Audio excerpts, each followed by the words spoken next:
Hi friends, ഇന്നത്തെ video നമ്മൾ മത്തി തേങ്ങ അരച്ച് കറി വെക്കുന്നത് എങ്ങനെയാണെന്ന് നോക്കാം. മത്തി ക്ലീൻ ചെയ്ത് വെച്ചിട്ടുണ്ട്. പിന്നെ തേങ്ങ, മഞ്ഞൾപ്പൊടി, മല്ലിപ്പൊടി, മുളക് പൊടി, ഇഞ്ചി, പച്ചമാങ്ങ, പച്ചമുളക്. നമുക്ക് മുളക് പൊടിയും മല്ലിപ്പൊടി മഞ്ഞൾപ്പൊടിയും തേങ്ങയും കൂടെ മിക്സിയിൽ അരച്ചെടുക്കാം.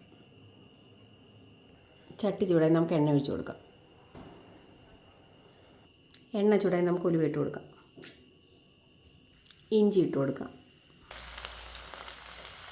പച്ചമുളക്, നമ്മൾ അരച്ച പേസ്റ്റാണ്, അത് അതിനകത്തോട്ട് ഒഴിച്ച് കൊടുക്കാം. നമുക്കിതൊന്ന് ഇളക്കി കൊടുക്കാം.